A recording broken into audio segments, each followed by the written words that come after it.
드림타워 2040 서울 플랜 여의도 용산 글로벌 혁신 코어를 만든다고 신규 주택 공급 물량을 확충을 하려면 어떻게 해야 된다? 노후주택 허물고 다시 지어야 된다. 앞으로 재건축 붐이 일어날 정도로 정비사업 활성화 정책 수혜 지역이다. 용산을 주목하셔서 투자의 전략을 세우시면 큰 수익 보실 수가 있다라고. 이 홍대등의 경우는 바로 저평가 끝판왕이다. 교통의 호재와 재개발 가능성까지 두 마리 토끼 모두 잡을 수가 있는 그런 미래가치 높은 지역이다.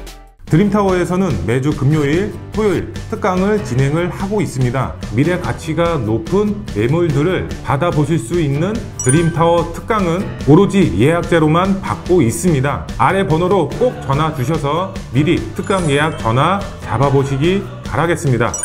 부동산 올인원 오늘도 함께 해주실 재개발 마스터입니다. 함주원 이사님 자리하셨습니다. 안녕하세요, 이사님. 네, 반갑습니다. 자, 얼마 전에 있었던 이제 대선이 끝났습니다. 정권 교체를 앞두고 있는데요. 바로 5월이죠. 5월의 정권 교체 이후에 우리 투자 전략은 좀 어떻게 가져가면 좋을까요? 네, 이제 3월 9일 날 이제 대장정 대선이 끝이 났습니다. 윤석열 후보가 대선으로 이제 선정이 되면서 5월 이후로 본격적으로 대통령으로서 일을 시작을 할 것으로 보여지고 있습니다. 그에 따라서 부동산 시장에 큰 변화가 있을 것으로 보여지고 있습니다. 오늘 강의도 이런 대통령 후보 이제 공약 어떤 것들이 있는지 알아보도록 할 텐데요. 앞으로의 시장 변화 어떻게 예측이 가능한지 이 공약을 보면 어느 정도 예측을 할 수가 있겠죠. 그리고 이제 역대 대통령 이제 공약 이행률을 한번 보면은 50% 미만이라고 합니다. 그만큼 공약 이행률이 굉장히 낮다라고 보시면 좋을 것 같은데요.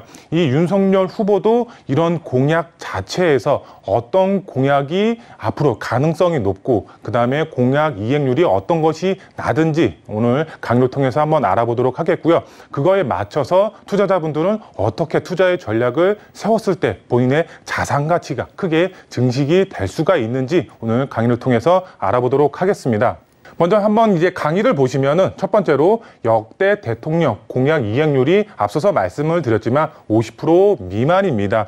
요번에 이제 윤석열 이제 대통령 이번 공약 실현 가능성은 얼마나 되는지 첫 번째로 알아보도록 하겠고요. 두 번째로 봤을 때 지역적으로도 어떤 곳이 이제 미래 가치가 높은지 알아봐야겠죠. 2040 서울 플랜 여의도 용산 연계해서 개발이 될 것으로 보여지고 있습니다. 한강 중심 글로벌 혁신 코어를 만든다고 하기 때문에 이 여의도뿐만 아니라 용산의 미래 가치가 그만큼 커졌다라고 할 수가 있겠는데요. 용산의 미래 가치 어떻게 이제 발전 가능성이 있는지 두 번째로 알아보도록 하겠고요.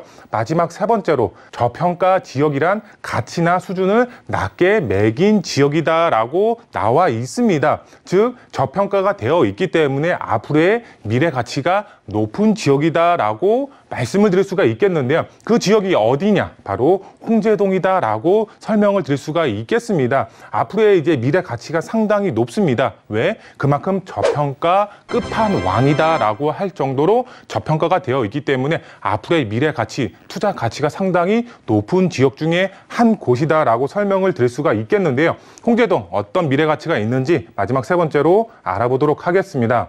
먼저 첫 번째로 이번 공약 실현 가능성은 얼마나 될지 첫 번째로 알아보도록 할 텐데요. 우선 이제 윤석열 후보가 후보 시절에 내세웠던 공약을 한번 살펴보도록 하겠습니다. 먼저 보시면 전국에 250만 호 이상 수도권에 130만 호 이상 신규 주택을 공급을 하겠다라고 나와 있습니다. 그만큼 이제 전국적으로 봤을 때 공급량, 신규 주택 공급량 자체가 상당히 부족하죠. 첫 번째로 봤을 때 전국에 250만 호 이상 주택, 신규 주택 공급 물량이 앞으로 만들어질 것이다 라고 보여지고 있고요. 두 번째로 봤을 때 실소유자에 대한 대출 규제 완화 및 세제의 정상화다 이렇게 보시면 될 것 같습니다. 이게 무슨 말이냐? 지금 이제 문재인 정부죠. 문재인 정부가 세금적으로 굉장한 규제를 했습니다. 취득, 보유, 양도 이렇게 세 부분 모두 규제를 했습니다. 그에 따라서 주택을 사지도 팔지도 못하는 현재 상황이 됐습니다. 그만큼 시장 자체가 상당히 불안하게 흘러가고 있는 상황입니다. 그래서 실소유자에 대한 대출을 규제를 완화하고 세제, 세제도 완화하면서 시장 경제 상황에 맞게 흘러가게끔 만들겠다라는 취지로 보시면 될 것 같습니다. 앞으로 대출도 완화가 되고 세제가 어떻게 완화가 되는지 한번 이제 눈여겨보시면 좋을 것 같고요.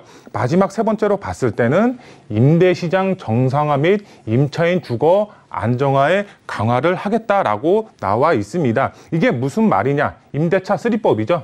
시장 상황을 보면 임대차 3법이 발의가 되면서 앞으로 시장 자체가 정말 이제 급변하게 이제 전세 가격이 굉장히 급등하는 요소로 작용을 했었습니다. 이런 임대차 3법 이것을 개선을 한다고 합니다. 없애지는 못하고 개선 어떻게 하면은 좀 더 전세 시장이 안정화될 수가 있겠나라고 고민을 하면서 안정화를 하겠다라고 보시면 될 것 같고요. 그 다음 보시게 되면 임대주택 사업자를 정상화하겠다라고 나와 있습니다. 임대 사업자 많은 분들 이제 임대 사업자를 내시면서 주택을 이제 전세라든가 월세라든가 이렇게 임대 시장에 물건을 내놓은 분들 굉장히 많이 있습니다. 하지만 문재인 정부 때 아파트는 폐지를 시켰죠. 즉 소형 주택만 임대 사업자가 가능했었습니다. 하지만 아파트도 임대 사업자 등록할 수가 있게끔 바꾼다라고 합니다. 그리고 종합부동산세라든가 합산배제 이것도 다시 살릴 것으로 보여지고 있습니다.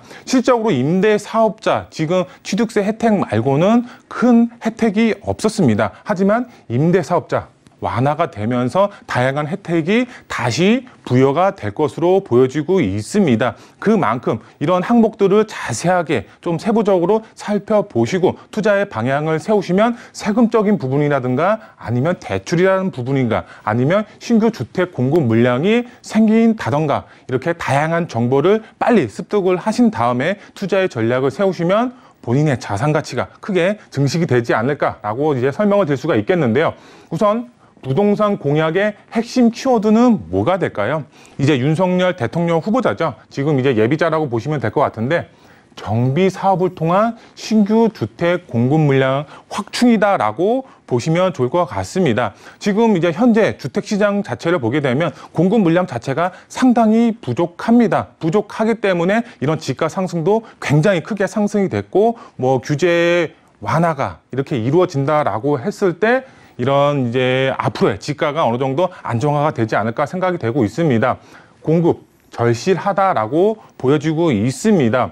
그만큼 250만 가구 이행이 될 수밖에 없는 그런 공약이다라고 보시면 될 것 같은데요. 그러면은 2022년도부터 정비 사업을 주목을 하셔야 되겠죠. 그런데 250만 가구, 전국적으로 봤을 때 250만 가구가 공급이 될 수가 있을까요? 제가 봤을 때는 조금 불가능한 수치다라고 보시면 좋을 것 같습니다. 왜 250만 호 가구가 불가능한 수치일까요?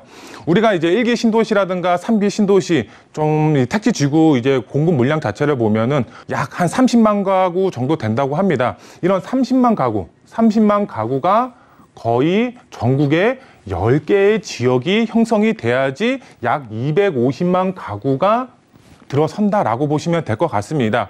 그만큼 전국에 이제 신도시급이 10개가 이제 생겨야지 공급 물량이 확충이 될 수가 있다라는 가정이 세워집니다. 그만큼 250만 가구 쉽지 않은 공급 물량이다라고 보시면 될 것 같은데요. 그런데 우리가 봤을 때에는 서울 기준으로 봤을 때 나대지가 없습니다. 정말 노는 땅이 없다라고 봐도 무방합니다. 그러면 신규 주택 공급 물량을 확충을 하려면 어떻게 해야 된다? 바로 노후주택 허물고 다시 지어야 된다라고 보시면 될 것 같습니다.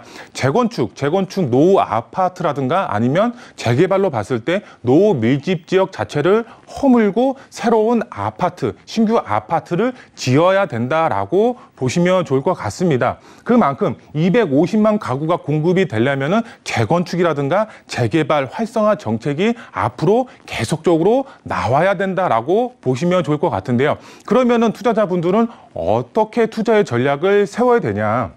본인의 상황에 맞게 투자의 전략을 세우셔야 된다라고 보시면 될 것 같습니다. 2022년도 이전까지는 개발 호재에 맞춰서 투자의 전략을 세웠다라고 봐도 무방합니다. 우리가 봤을 때 GTX라든가 여러 가지 개발 호재, 교통의 호재가 있는 지역으로 이제 투자의 방향을 세우셨다라고 하면은 2022년도 에는 바로 250만 가구가 공급이 되기 위해서는 다양한 정비 사업이 활성화될 수밖에 없기 때문에 정비 사업의 투자의 방향을 세우셔야 된다. 투자금이 낮은 분들의 경우, 투자 금액이 조금 이제 뭐 1억에서 2억, 3억 안팎으로 낮은 분들이 있죠. 그런 분들의 경우는 바로 재개발 예정지로 투자를 하시면 된다라고 이제 설명을 드릴 수가 있겠고요. 그렇다면 반대로 투자금이 높으신 분들도 있겠죠.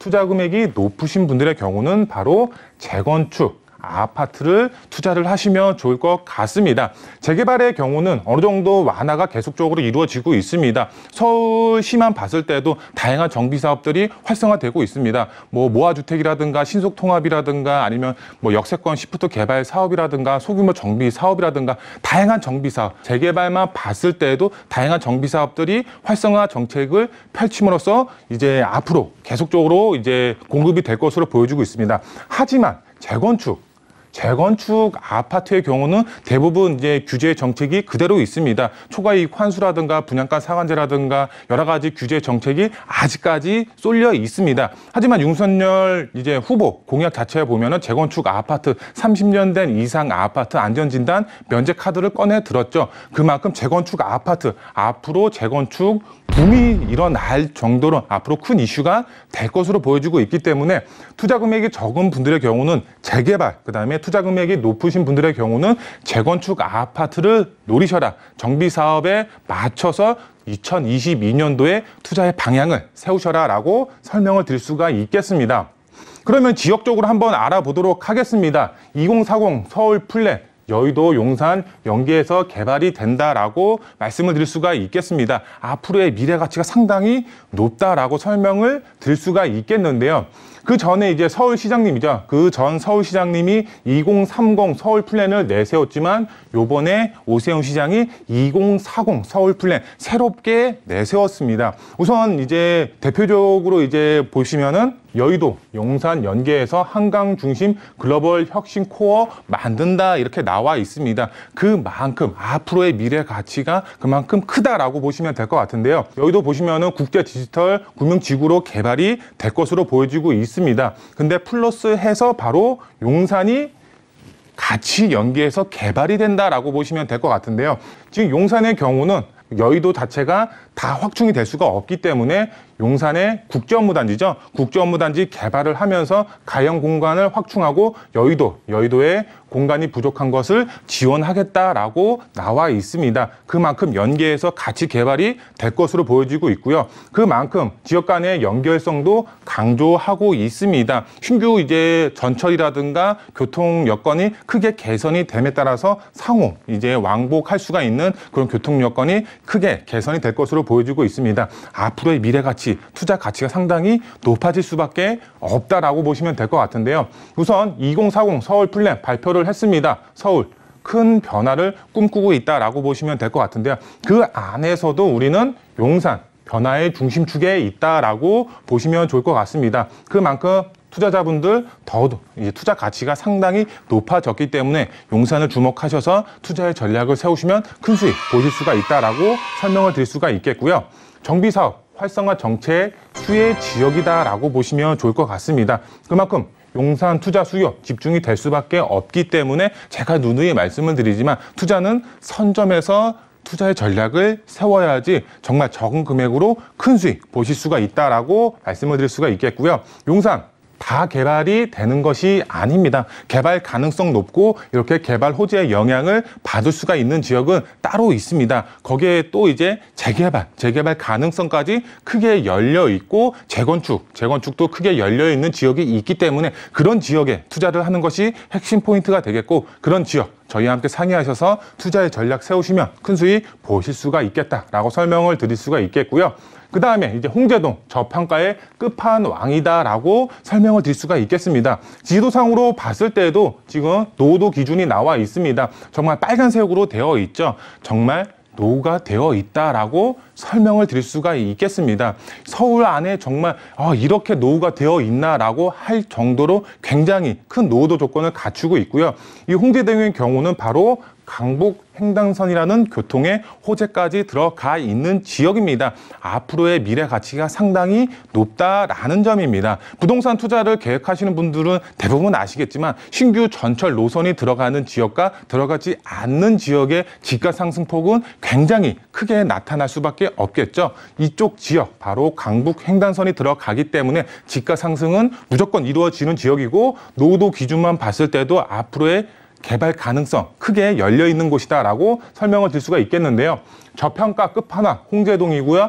소액으로 접근하셔서 높은 시세 차익 보시면서 나중에 재개발에 따라서 아파트 입주권 동시에 노려볼 수가 있는 그런 지역이 되겠고요. 완벽한 노후도 조건을 갖추고 있습니다. 홍제동의 경우 바로 시간상의 문제일 뿐 바로 개발 가능성 상당히 높은 지역이다라고 설명을 드릴 수가 있겠고요. 교통의 호재와 재개발 가능성까지 크게 열려 있는 지역이기 때문에 홍제동의 경우는 두 마리 토끼 모두 잡을 수가 있는 그런 미래가치 높은 지역이다라고 설명을 드릴 수가 있겠고요. 투자 포인트 세 가지 빠르게 정리를 해드리겠습니다. 현재까지 부동산 상황 어떤가요? 많은 분들 지금 몸으로 피부로 겪고 있습니다. 바로 불안했습니다. 정말 이제 보합세다 아니면 집가 하락장이다 이런 말이 나올 정도로 상당히 불안했지만 앞으로는 어떻게 될까요? 바로 이제 윤석열 대통령께서 공약만 잘 지키신다고 하면은 시장 앞으로 살아날 수가 있다라고 설명을 드릴 수가 있겠고요. 2022년도 부동산 투자의 방향은 어떻게 해야 된다? 바로 정비 사업의 투자의 방향을 세우셔야 된다. 재개발 예정지 투자가 소액으로 접근할 수가 있는 큰 정답지다라고 설명을 드릴 수가 있겠고요. 마지막 세 번째로 봤을 때 지역적으로 용산, 그 다음에 홍제동의 승부를 거셔라라고 설명을 드릴 수가 있겠습니다.